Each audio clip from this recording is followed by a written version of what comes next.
The tinnitus never stopped. 15 kilohertz, constant, like a drill running in my head. 15 years on dredge vessels, 15 years of diesel generators screaming 3 feet from my bunk. The ship's doctor said it was irreversible noise-induced hearing loss, permanent damage. He prescribed earplugs and said I should consider a career change. I was 42. There were no career changes at 42. The Proteus sat anchored 2 miles off the coast, a rust-colored barge with a mechanical arm that dredged harbor mud. The hydraulics had failed 3 days ago, and now we just sat here waiting for replacement parts. I worked in the engine room, chief mechanic, keeping the generator running. The engine room was metal and heat. The generator ran 24 hours. Fluorescent tubes flickered overhead. Everything had a film of grease on it. The handrails left residue on your palms. The tinnitus made it worse. I'd been down there for 6 hours, replacing a fuel line gasket when the lunch bell rang. I climbed topside and headed to the mess hall. The mess hall was small, 6 tables bolted to the floor. I sat alone with instant coffee and a sandwich that tasted like plastic. Sarah, one of the junior crew, sat 2 tables over with the deckhands. She was talking about something, animated, laughing. The sound was loud, too loud. Not her fault. Sound just worked differently for me now. Frequencies that other people didn't notice, I heard. She caught me staring and waved. I nodded back and looked down at my coffee. "You doing okay, Elias?" she called over. "Yeah," I said. "You sure? You look tired." I was tired, always tired. The ballast buzzed louder. I looked up at it, jaw clenched. "Can't you hear that?" I said. Sarah looked confused. "Hear what?" "The light. It's buzzing." She glanced up. "I don't hear anything." Of course she didn't. "Maybe you should talk to the doc," she said. I didn't respond. The anchor chain groaned, a deep metallic sound that resonated through the hull, followed by a heavy clank as the links shifted. It happened every 45 seconds, clockwork, and I'd learned to tune it out. Vance was running a wet test on the dredge arm topside. I wanted to see if my repairs would hold. The sun hit hard when I stepped onto the deck. Vance stood at the crane controls. The hydraulic arm swung out over the water. The winch motor whined at a frequency that hurt, and I clenched my jaw. The mechanical claw dropped into the water and dug into the sea floor. The cables went taut. The deck plates vibrated as the winch strained. The arm swung back and released. Mud hit the steel with a wet slap, black silt that stank of sulfur mixed with the usual junk. Rusted chain, broken concrete, a tire rim, and something else. A cylinder, maybe 3 feet long, crashed down with the debris and rolled across the deck. Dark metal, caked with sediment. I walked over and crouched next to it. Military stenciling on the side, faded but readable. USNAVY, Project Tenebris, 1968. Do not open, return to NSWC. I brushed off mud. Heavy, solid construction. The seal was a threaded cap with a rubber gasket, still intact. Project Tenebris, 50 years underwater. If it was dangerous, the seal would have failed. Probably old calibration equipment, worth stripping for scrap. "What's NSWC?" Vance asked. "Naval Surface Warfare Center," I said. "Should we call it in?" I looked at the cylinder. 50 years old. Nobody was looking for this anymore. "We can log it," I said, "but we're not paid to sit around waiting for Navy salvage." Vance nodded. "Your call. You want it?" "Yeah," I said. Vance shrugged. "Document it first. If it's hazardous, we report it." I took photos, logged the serial numbers, and wrote up a recovery report. Then I hauled the cylinder down to the workshop. The workshop was in the stern, narrow space with a workbench and tool rack. I set the cylinder on the bench and cleaned it with rags and degreaser, revealing dark steel. It was past 9 at night. I should have been in my bunk, but the tinnitus wasn't going to let me sleep anyway. Might as well see what was inside. I clamped the cylinder in the vise and tried a pipe wrench. The cap didn't budge. I added penetrating oil, waited, tried again. Nothing. The threads were fused solid. I pulled the angle grinder off the rack and fitted it with a cutting disc. The grinder screamed when I squeezed the trigger. Sparks sprayed across the workbench. The disc bit into the steel, and I leaned into it. The grinder made the tinnitus worse. I gritted my teeth and kept cutting. The cap separated with a snap. I shut off the grinder, pulled the cap free, and looked inside. There was a hiss of equalized pressure. I leaned forward. Inside the cylinder was a black rod, maybe 18 inches long, wrapped in foam padding that had hardened to a brittle crust. I pulled it out and set it on the workbench under the desk lamp. It was matte black, non-reflective. When I moved the lamp closer, the light just disappeared into it. No shine, no gloss, just absorption. Vanta black coating, probably, or some 60s-era version of it. There was a logbook in the cylinder, too, wrapped in oilcloth. I unfolded it carefully. The pages were stiff, the ink faded but readable. Naval Surface Warfare Center, Dahlgren Division, Project TENEBRIS, 1968. The first page was a project summary. I sat on the workshop stool and started reading. The ship was quiet except for the generator hum and the anchor chain groaning. The logbook was dry, technical, pages of measurement data, tables listing lux values and exposure durations, calibration notes for photodiodes I'd never heard of. I flipped through equipment specs, test protocols, subject consent forms, military research documentation. Then I got to the observer notes and the language changed. Dr. Emil Aris, Project Lead, Entry 14, March 1968. Subjects report consistent discomfort during prolonged exposure to standard fluorescent illumination. Symptoms include ocular strain, temporal headache, elevated stress markers. Control group in low illumination environment reports subjective relief within 15 minutes. Preliminary hypothesis: photon flux at standard indoor levels appears to function as chronic stressor for sensitive individuals. I stopped reading and looked up at the workshop light. Same spec as everywhere on this ship. Entry 18, April 1968. Test subject reports light as noise. Describes photon exposure as physical pressure against retinal tissue. Subject demonstrates measurable pupil constriction in response to illumination levels rated comfortable by control group. Hypothesis supported. Photon flux sensitivity may parallel auditory sensitivity in individuals with sensory processing damage. I stopped reading and rubbed my eyes. The workshop light felt brighter than it had 10 minutes ago. Or maybe I was just noticing it more now that I'd read Dr. Aris's description. Physical pressure against retinal tissue. That's exactly what it felt like. I thought about the sun on deck that morning. The fluorescent tubes in the engine room.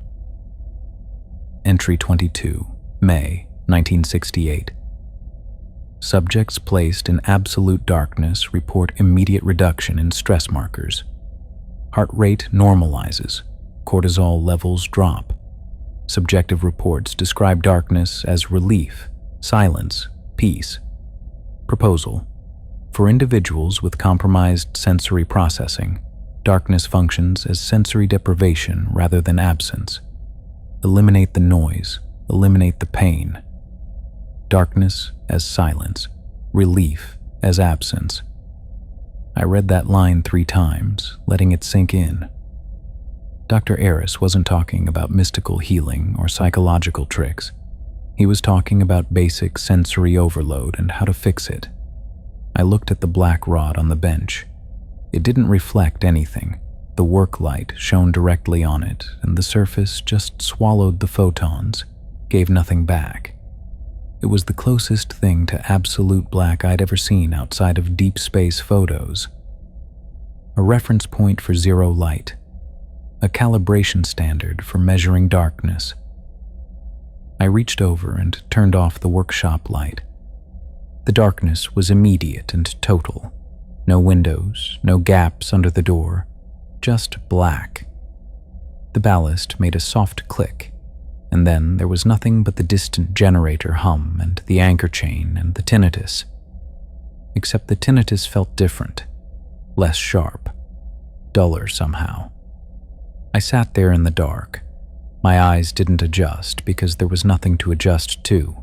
No photons, no light, just absence. The darkness had texture to it, a physical presence, cool air against my face, the smell of cutting fluid and metal shavings, the distant vibration of the generator through the deck plates under my boots.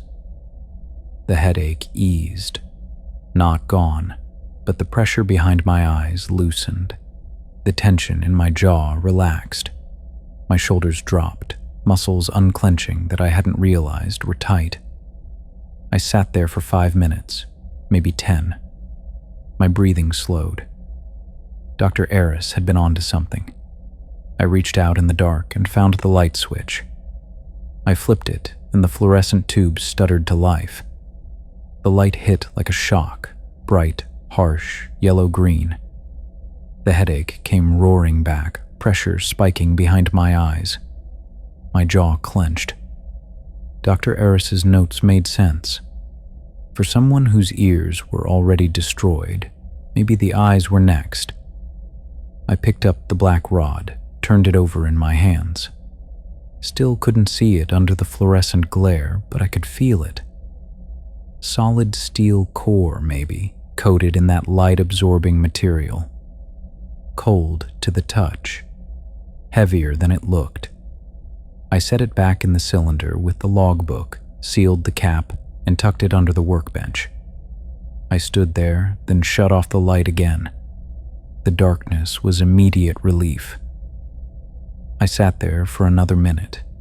Then I opened the door. The corridor lights hit me like a wall. Bright white fluorescence, 6 tubes in a row, buzzing at 120 hertz. I squinted hard and stepped into the hallway, every instinct screaming at me to go back. I walked down the corridor, eyes half closed. The emergency exit sign at the end glowed red, seemed to pulse. The light drilled into my skull with every step, and I could feel my pupils contracting, trying to protect themselves. The handrails left grease residue on my palms. I reached my cabin, closed the door, killed the light, and lay down in the dark. I woke up at 5:30 in the morning with sunlight coming through the porthole, straight into my eyes. The light reflected off the ocean surface and shot through the glass, and for a moment, the air in the cabin looked wrong. Dusty, vibrating, like static on an old television screen. The photons were visible, swarming, colliding with each other in the space between the porthole and my bunk. I squeezed my eyes shut and rolled over, but the nausea was already building. My stomach lurched, and I stumbled to the small sink in the corner and vomited. Not much came up, just bile and coffee from the night before, but the heaving made my head throb worse. I rinsed my mouth and looked at myself in the mirror. Pale, sweating, eyes bloodshot. Radiation poisoning, I thought. That's what Dr. Eris had been documenting. Prolonged photon exposure. The light was burning me from the inside out. I pulled the curtain closed, blocking out the sun. The cabin went dark. I stood there in the darkness, breathing slowly, feeling the pressure behind my eyes ease. I dressed in the dark, pulling on coveralls by feel. The engine room was worse than the cabin. The fluorescent tubes buzzed, drilling into my skull. I worked through my shift, squinting against the glare, shoulders tight. I couldn't keep working like this. I found welding goggles in the equipment locker topside, dark glass rated for arc welding. I put them on. The world went dark green, almost black. The sun was just a dim glow. I went back to the engine room. The fluorescent tubes were just faint smudges through the dark glass. For the first time in weeks, the room didn't feel like it was trying to kill me. Vance came down mid-shift. He stopped in the doorway and stared. "Elias, what the hell?" Lights were bothering me. He shook his head and left. Sarah found me in the workshop later, cleaning spark plugs. "Elias, are you okay?" "I'm fine." "You don't look fine. This isn't like you." Through the dark glass, she was just a dim shape. "Do the lights bother you?" I asked. "What lights?" "The fluorescents. They buzz. You don't hear it?" "I think you need to talk to the doctor." "The goggles help," I said. She left. The goggles worked. They blocked the light, and blocking the light stopped the pain. Dr. Aris had documented it. I was just applying his research. That night, I went to the workshop and pulled out the cylinder. I shut off the light and sat in the darkness, holding the black rod. I couldn't see it, but I could feel it. Solid, cool, heavy. A reference point for zero light. I sat there for 20 minutes. The tinnitus was still there, high-pitched and constant, but it didn't bother me as much in the dark. The anchor chain groaned, but it felt distant. I couldn't see the rod, but I could feel the weight. Solid, real. Everything else on this ship reflected light, metal, paint, plastic, all of it bouncing photons around. The rod just swallowed them, didn't lie about what it was. When I turned the light back on, the fluorescent glare felt like violence. I put the rod back and sealed the cylinder. I went to my cabin and lay down in the dark, but it wasn't enough. I could still hear the generator through the bulkheads. The tinnitus drilled through my skull. I needed more darkness, deeper darkness, absolute zero, no photons, no light, no noise. I closed my eyes, but the tinnitus wouldn't stop, and the generator wouldn't stop, and the anchor chain kept groaning. At 2 a.m, I gave up on sleep and went back to the workshop. I sat in the dark with the rod for an hour, just breathing. The workshop was the only place on the ship where I felt safe. When I left, I kept the welding goggles on. The corridor lights were faint smudges through the dark glass. Morning came. I wore the goggles to breakfast. Vance shook his head. Sarah stared. The deck crew whispered to each other and looked away when I turned toward them. The parts arrived on day 4. A tugboat came out from the harbor with a crate of gaskets, seals, and a replacement piston ring. Vance was in a good mood for the first time in a week. We could finally get the dredge operational again. He found me in the workshop at 7 a.m, still wearing the welding goggles. "Elias, we're doing the engine today. I need you topside in 10 minutes. I nodded. The goggles made it hard to read his expression, but I could hear the edge in his voice. He was done tolerating my behavior. The engine room was worse than I remembered. Even through the dark glass, the fluorescent tubes pressed against my skull. Vance had set up portable work lights around the main piston assembly, bright halogen floods that lit up the steel like an operating theater. I stayed near the doorway, squinting through the goggles. "Come on," Vance said. "I need you to inspect the bore while I swap the ring." I moved closer. The heat from the work lights hit my face, and I could feel the photons colliding with my skin. I kept my head down, focusing on the tools in my hand. Vance opened the access panel and peered into the piston well. The bore was deep, narrow, and polished to a mirror finish. He pulled out a tactical flashlight from his belt, the kind rated for 3,000 lumens, and clicked it on. The beam shot into the bore. The polished steel caught the light and reflected it straight into my eyes. I screamed. My pupils contracted so fast I felt it, a violent squeeze deep in my skull, like someone had reached behind my eyes and clenched a fist around the nerves. Pressure flooded the back of my eye sockets, hot and building. My jaw locked. I couldn't breathe. I dropped the wrench.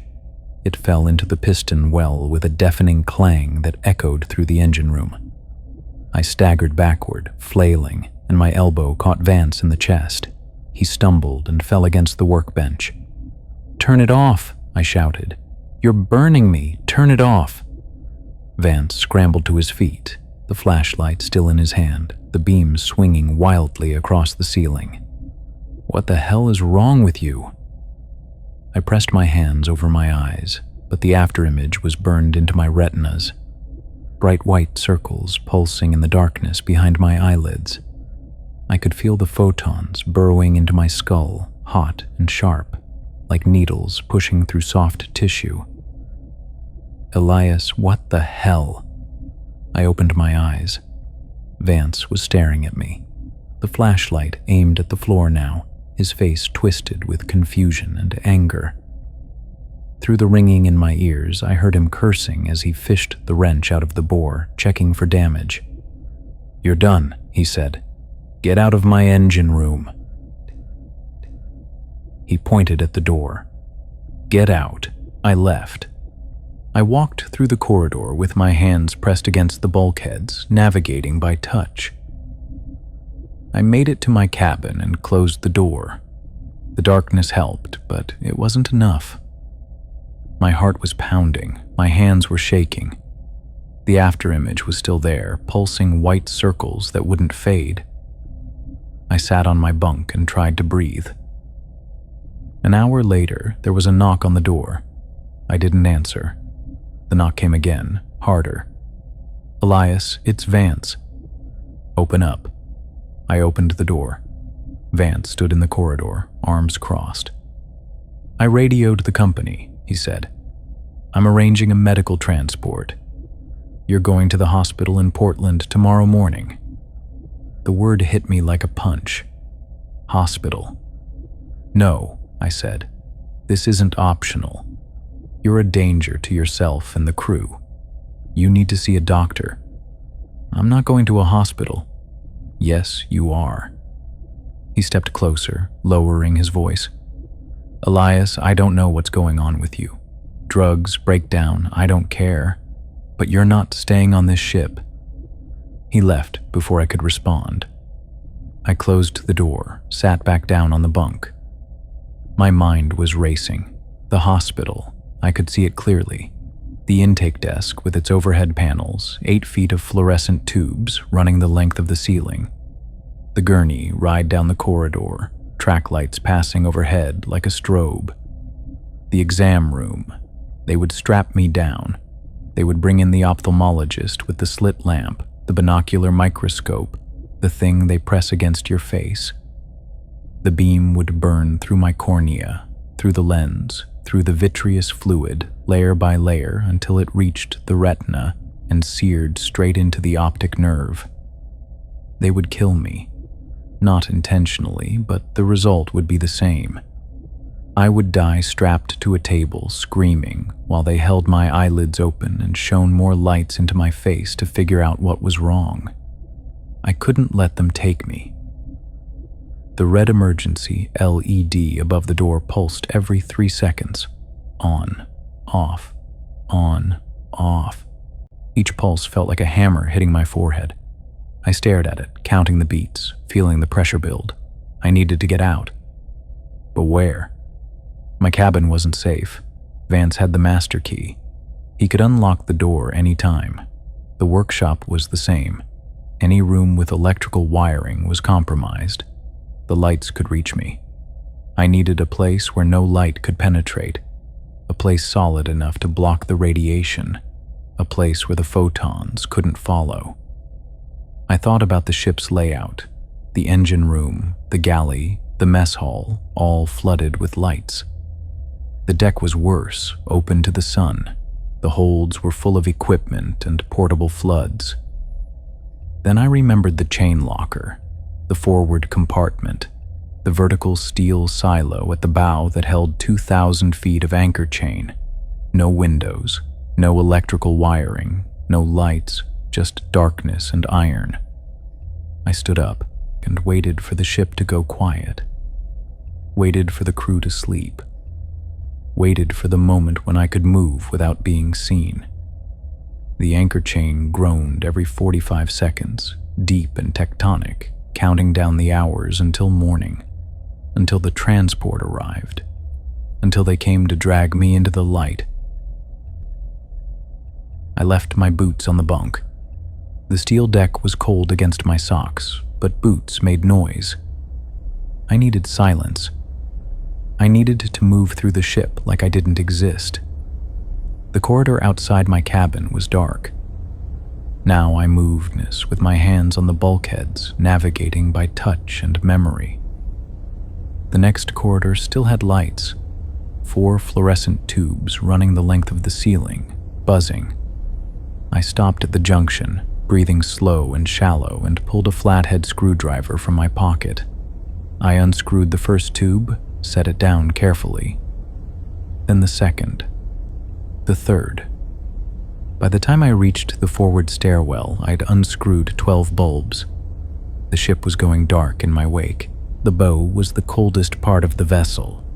The Atlantic pressed against the hull, and the steel transmitted that cold straight through. My breath fogged in the narrow passage. My socks were soaked from condensation on the deck plates. I reached the chain locker hatch. It was circular, 3 feet across, set into the deck like a manhole cover. The wheel lock was rusted but functional. I turned it counterclockwise, feeling the dogs retract from the rim. The hatch lifted with a groan of metal on metal. The smell hit me first. Wet rust, ancient mud, salt, and something older. The smell of iron that had been submerged and raised and submerged again for decades. The smell of the sea floor. I looked down into the locker.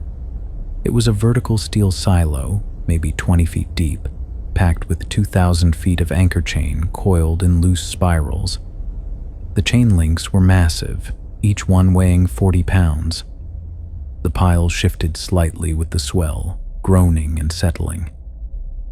There were no lights, no electrical conduits, no wiring of any kind, just iron and darkness. I climbed inside. The chain was cold and slick under my hands. I lowered myself carefully, finding footholds between the links until I reached the bottom. The lowest coils were buried in sediment, decades of rust and mud compressed into a layer of wet sludge. I pulled my tools from my pockets.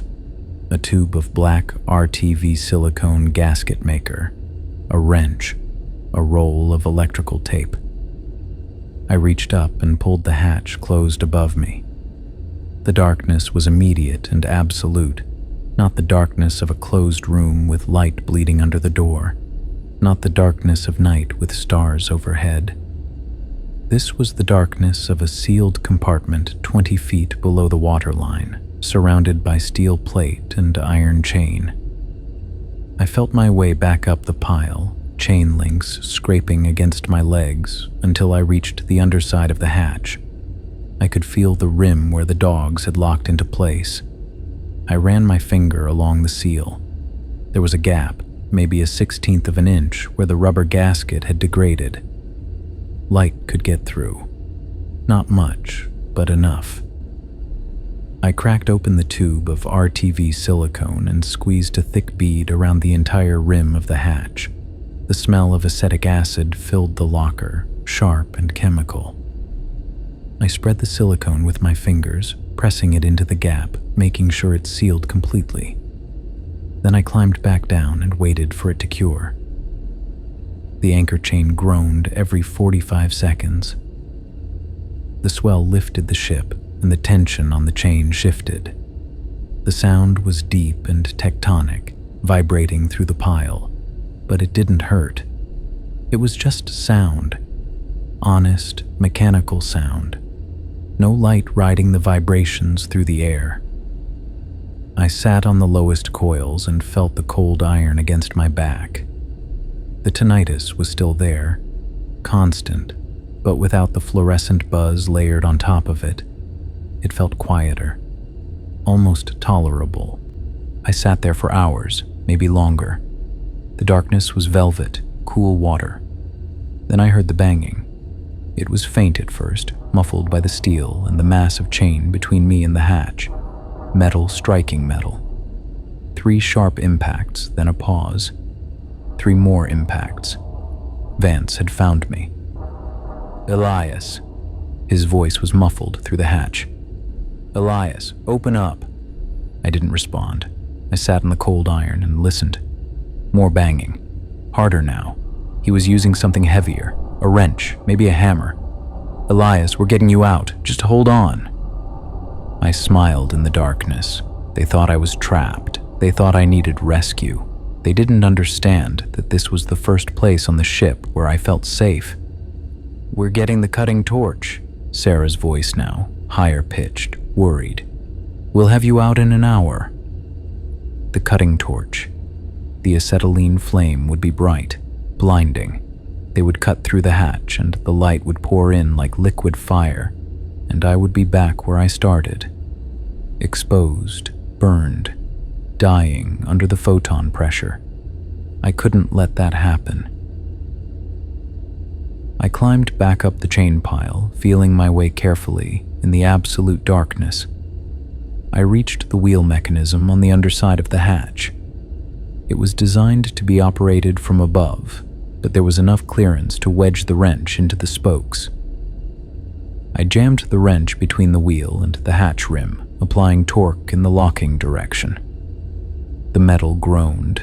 The dogs bit deeper into the frame. I wrapped electrical tape around the wrench handle, securing it in place, making sure it couldn't rotate back. The hatch was locked from the inside now. Even if they cut through the wheel on the outside, the mechanism wouldn't turn. They would need to cut through the entire hatch. 3/8 of an inch of marine-grade steel. That would take hours. I had time. I climbed back down and sat on the lowest coils. The banging continued above me, rhythmic and desperate. I could hear muffled voices, arguing, planning. I leaned back against the iron and closed my eyes. The darkness wrapped around me like a blanket. The cold seeped into my bones, but it didn't bother me. Cold was just temperature, a number, a measurement. It wasn't violent. It wasn't noise. It didn't drill into my skull. The tinnitus was still there, but it felt like part of me now. Part of the silence. The generator hum was so faint I could barely feel it. The anchor chain groaned, and I felt the vibration through my spine, and it was honest. The banging stopped. Silence. Then, faintly, I heard the hiss and pop of the cutting torch igniting. A faint orange glow began to bloom at the rim of the hatch, distant and irrelevant. They were starting. I didn't care. Let them cut. Let them work. Let them think they were saving me. By the time they broke through, I would be part of the iron, part of the ship. Just another piece of cold metal in the darkness, absorbing nothing, reflecting nothing, finally solid. The light was gone. The pressure was gone. I could finally see.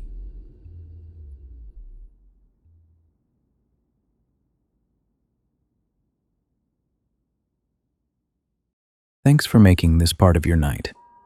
I hope the story gave you the perfect disconnect from the real world. If there's a specific fear you want us to explore next, write it down below. Join the nocturnal crew by hitting subscribe, and until we meet again, try to get some sleep.